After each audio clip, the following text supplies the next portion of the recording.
Good morning. Before we get started, please like and subscribe. Please share my channel. Please comment whether you agree with me or not. Today I am kind of fired up. The subject that I want to talk about today, I know I said I'm not going to talk about politics, and I'm going to try to keep politics out of this as much as possible. But this morning when I woke up, the video that came on my YouTube channel was different from most of the videos that I see. Normally they have to do with quantum science and spirituality and the science of God and the things that I've been talking about on this channel, things that I'm really interested in. And some of the videos have to do with, other things, like I watch a guy who's building a house in Newfoundland and on an island all by himself I think he has his dog and his girlfriend there, and they're like cutting trees down and hand building this house. But I mean, things like that, those are the things I watch, usually just neutral things or pleasant things. However, I do keep up to date on world events. I don't bury my head in the sand, and so I'm aware of world events. And this morning what popped up at me was a video of a guy who was talking about the United States in the last 50 days and what has happened to our relationship with the rest of the world. And he was very level-headed. He wasn't critical of any particular president or any particular leadership. He wasn't biased, and he wasn't talking, down about anybody, any particular person. But he was just giving the facts as far as, what is going on with America and with other countries. So as I listened to his video, and then I read through the comments, and it wasn't so much the video that got me, it was the comments. And I don't know how many of those comments were bots. It's hard to tell these days, but there were a lot of very detailed and heartfelt comments in there. And I'm thinking a lot of times when they're bots, it's just like a quick sentence that tries to stir things up. But these comments were very well thought out. And hold on a second. He's either going to let me go or he's going to go faster. Do one of the two, person. All right. Can't just sit there beside me and go fast when I go fast. Anyway. The comments, a lot of the comments were, or most of them were for people from other countries, and I read through them. There were people from Australia, there were people from Canada, people from Germany, and they would state, where they're from, Germany here, or I'm an American, or I'm an Australian, and then they would write their paragraph about how they felt about the world events and how they felt about America. And I think what bothered me more than anything in reading these comments was that in 50 days, it seems, now I'm not going to say this is truth because this was on a YouTube channel. I'm not going to take this as gospel truth, but based on that and based on some of the other reports and based on some other things that seem to be going around, it seems that people in other parts of the world right now are not very happy with Americans. And when I say that, that's putting it mildly. I mean, it's almost like America seems to be cutting itself off from the rest of the world, which I think we all knew that was going to happen. I don't know if we all knew that was going to happen, but a lot of people suspected that would happen because that was what was said is going to happen, and it's happening. And our country is wanting to pull back from NATO, wanting to not defend NATO countries. One of the biggest things, and I see a lot of people in America who are saying this. Oh, we have a train. There are a lot of Americans are saying things like, why should we give money to other countries? We need to take care of America first. I mean, the whole idea of the current presidential regime is America first. Make America great again. Put America first, America first, America first. And a lot of the people do not want money to be sent to war-torn countries, to other countries, to help out other countries. Now, I'm not going to say whether that is right or wrong. I'm not going to say whether that is good or bad. It's not my position to validate or criticize any other human being for their thoughts or their beliefs, because we are all on this journey. We're all in a different place. We all see things differently. And so I'm not going to tell anybody whether they personally are right or wrong in their stance. But what I will say, and this is what my channel is about, my channel is about the science of God and about who Jesus really was, what he really taught, and getting into the actual Christ that is what Christianity should be based on. Christianity should not be based on Paul. Christianity should be based on Jesus Christ, because it's called Christianity, not Paulianity. So I focus on following Jesus Christ and the things that he taught and the things that he said. And one of the things that I noticed is that there are a lot of people, including Christians, in fact, a lot of Christians, who say things like, we shouldn't have to give to other countries. We should be strengthening our nation. We should be, taking care of our people. And I truly believe that they say that with the sincerest of heart. I don't think that they say that with a mean spirit. I don't think that they're saying we don't want to give to the poor. But I also don't think that they realize, and I learned this morning on this guy's video. He talked extensively about this. He broke down exactly how the richest nation in the world is able to give, and how that doesn't deplete from us, how that benefits us. Our giving throughout the 200 and almost 250 years that America has been a nation, our giving is one of the things that made us a great nation. And I really respect this guy, because he did his research and he went into facts. He found history and explained the history of it. And really what it comes down to, I'll just give you an analogy. If there are homeless people and hungry people out on the street, and I'm working really hard just to make ends meet for my own family, and somebody walks up to me and says, give $100 to these homeless people, my first initial reaction might be, well, how am I going to feed my family then? And I think that's the reaction of America. I think that Americans are thinking, if we give all this money away, how are we going to help our people? And that sounds very noble. That sounds like something anybody would think. Yeah, you should want to feed your children. You shouldn't give all your money away and then have your children starve to death.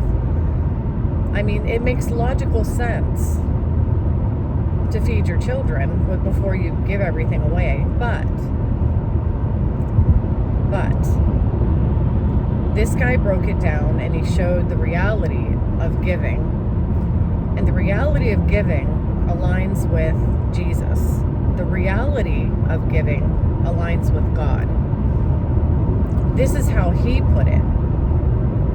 You have a family that you have to feed, and you're working hard to feed your family, and there are homeless people out there, and somebody comes up to you and says, give those homeless people $100. And you look in your bank account and you see that you only have $130 in there, and you think, I got to get groceries for my kids, but your heart is with Jesus, and you say, you know what, even though those people out there are hungry and they're starving, and even though I have to feed my kids, I still have some food in the freezer, and I still have a roof over my head, and my kids are still clothed, and those people don't even have that. As hard as I think life is, my life is still better than theirs. And even if it weren't, I want to give. My heart just says that I should give to these people. My heart goes out to them because they're suffering. and I don't want to see anybody suffer. So you have the heart that says, I'm going to give these people $100. I was asked to give $100. Here you go. In God's world, in the world of Jesus Christ, and in the world of God's Holy Spirit, what happens next? Do your children starve after that? Think about that. Really think about that. What happens next? According to God, according to the Bible, what happens next is your kids are taken care of. He makes sure of that. Now, is $1,000 going to drop in your lap the next day? Maybe not. However, you still have your job. Maybe your boss comes up to you and says, do you want to work a little bit of overtime this weekend? It gives you that opportunity. Maybe the church comes up with some meals and says, hey, we're having a big buffet and you're invited, free of charge, just come and eat. There are all kinds of different ways that God takes care of us. When we take care of others and treat others the way we want to be treated, God's promise is that He will then make sure that we are fed and we are housed and we are clothed. He says, look at the birds in the field. Don't I take care of them? Don't I clothe them? Why wouldn't I clothe you? Why wouldn't I help you?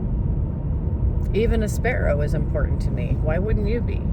So give freely, give with an open heart, and I'll make sure you're taken care of. There's a parable in the Bible. I think it's a parable, but there was a story of the widow. Oh, we have geese crossing the road. This is so cute. Oh, wish you could see this. If I try to take my phone out of the holder and show you, though, I'll just mess everything up. But there's a whole gaggle of geese walking right across. Anyway, it used to be the Florida birds were usually crane and heron. Now we have geese. So in the Bible, it says that there was a rich man who had lots and lots and lots of money. He was asked to give, and he said no. And then there was a woman who had a penny, and that's all she had in her whole life. That was her entire bank account, was one penny, and she was asked to give, and she gave what she had. And in that story, the woman is the one who was blessed.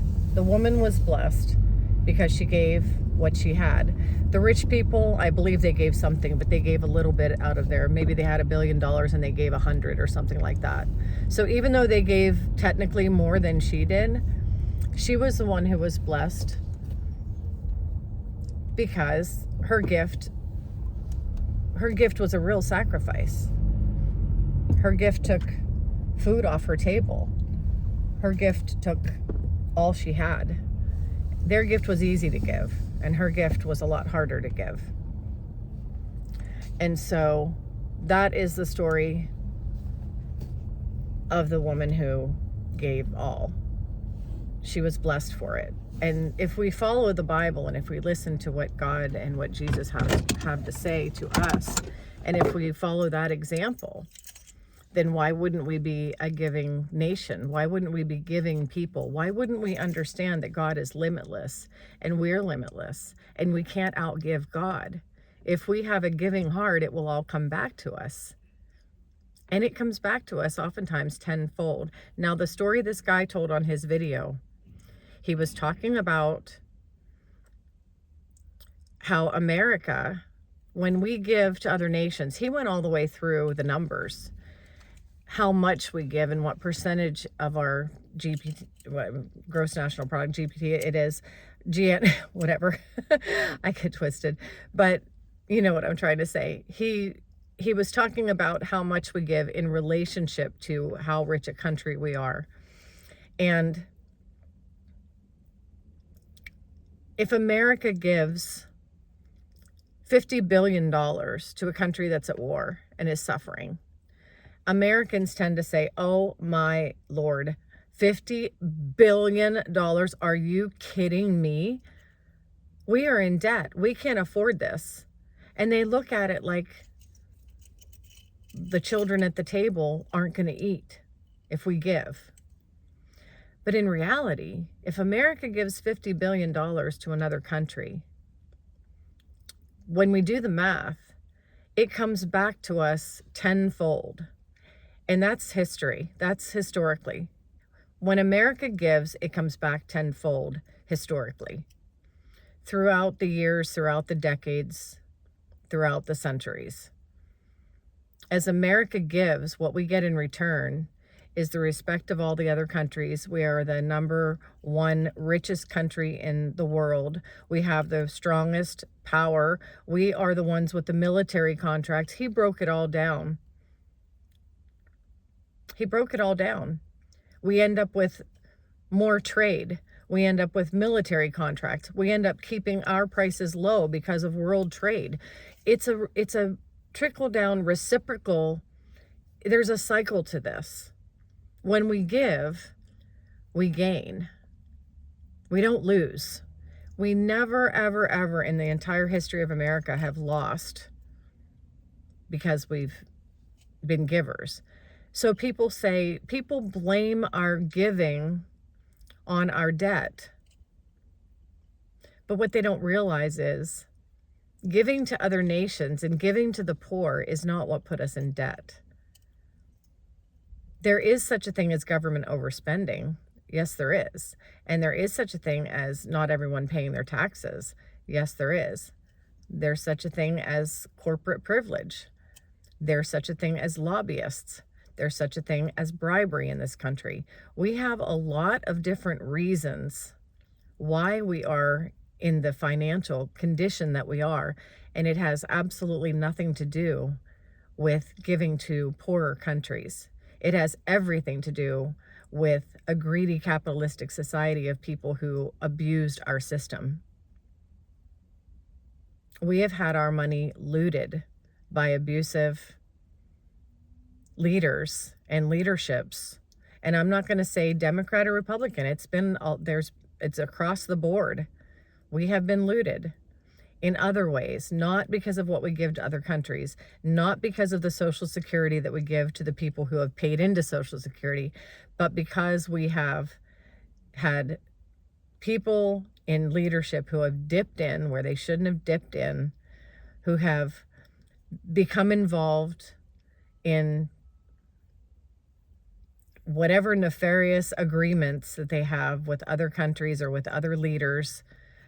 We have had our money go to places that Americans don't even realize where it's gone. And then the people who took that money, and a lot of them pocketed that money, want to point the finger at the poor and blame it on them. And that's been a theme in this country for decades. I'm going to say since at least the 1950s, we have had a theme of pointing at the wrong people. And I want to leave you with this. This is something that I thought, should I bring this up? Shouldn't I bring this up? But I'm going to bring it up because it's something I have said over and over again, but I think it's really, really important. Whenever we are distracted from the real problem, we don't have to face our own issues. We are called by God to fix ourselves from the inside, from the heart space. And one of the things that I have talked about over and over is the story of Sodom and Gomorrah.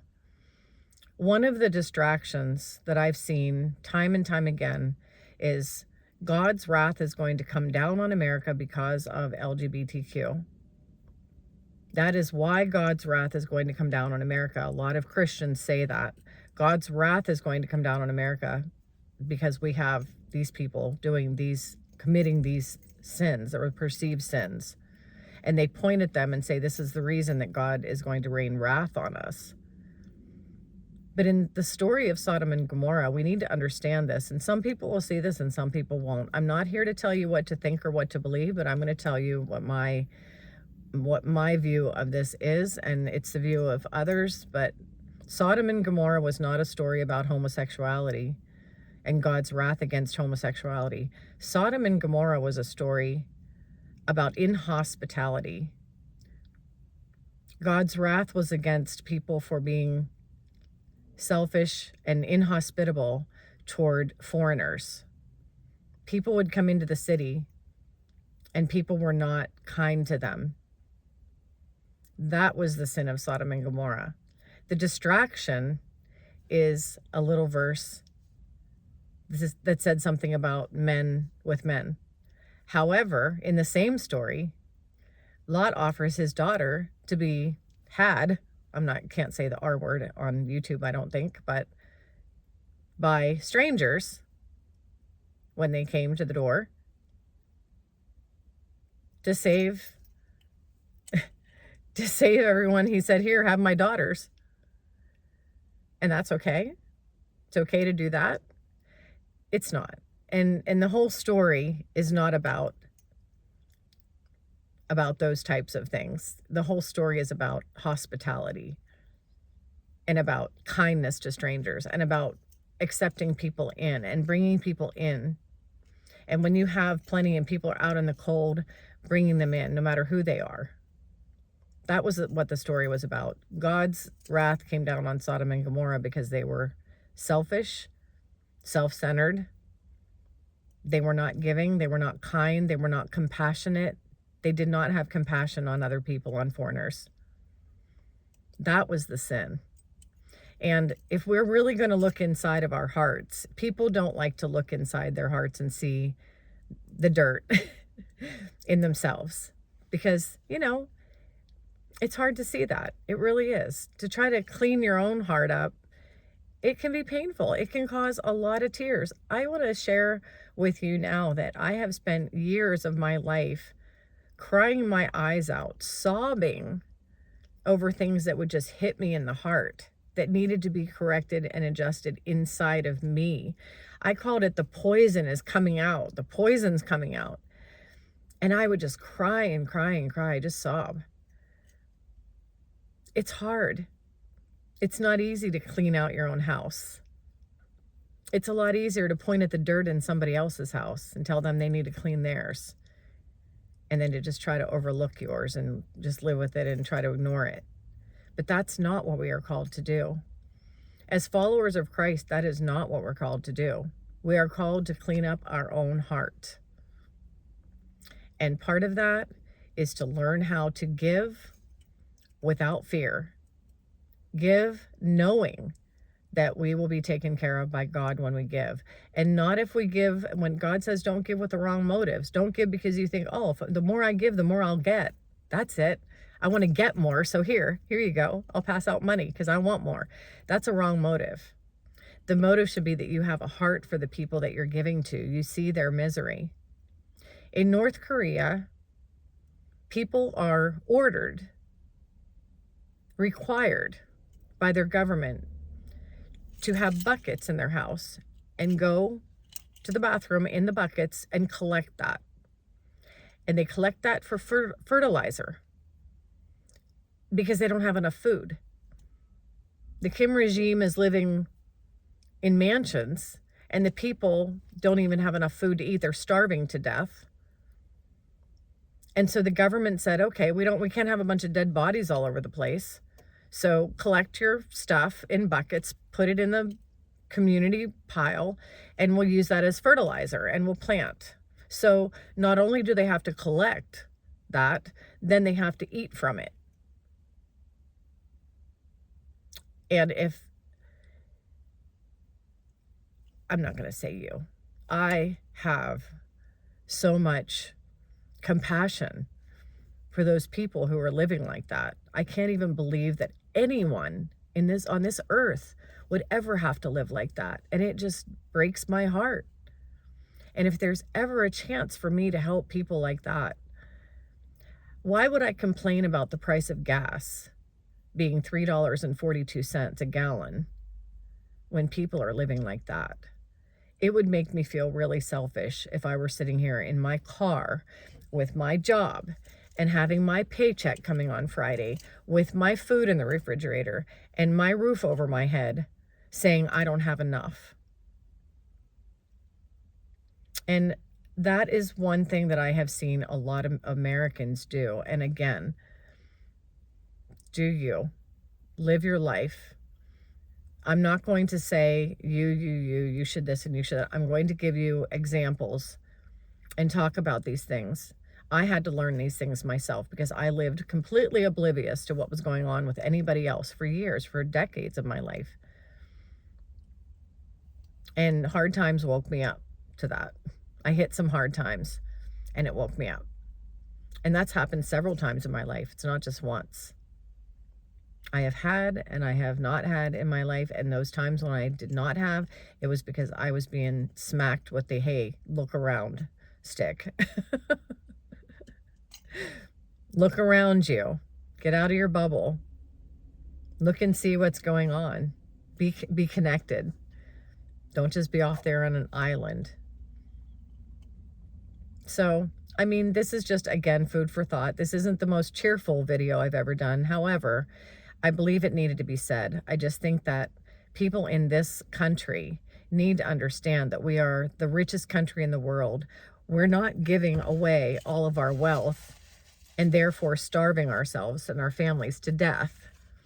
We're giving money that we have, and we are then blessed by that. It's the way America has always worked. You can't outgive God. You cannot outgive a cheerful heart. You can't outgive life, because life has abundance. There is abundance. And the only way that we would not want to give is if we're in fear that there is lack. People are living in fear of lack. And also, I'm going to have to say, people somehow look around and think they don't have enough when they live in a 2,500 square foot house. I don't know how anybody can think that's not enough. Yes, grocery prices are high. Times are tough. Life is hard. But for heaven's sakes, it's not that hard. Look around you. Look at places like North Korea. Look at places like, I mean, even Russia. Russians aren't living like we're living. Look at Haiti. Watch some videos about how people live in Haiti. Look at the Dominican Republic. Get yourself out there. You don't have to be able to get on a plane and go to these places. Look up some YouTube channels and watch how these people are living. And then come back to me and tell me that your life is hard. And again, I'm not saying we. Because I need to be reminded too. Sometimes I get living life, and I also need to be reminded that of what I have and to be grateful for all I have. So I'm losing my voice and I talk on the phone for a living. So that's not a good thing. I need to get into the office and drink some tea. So anyway, that's what I had to share today. I hope you're all having a great day, and I will see you next time.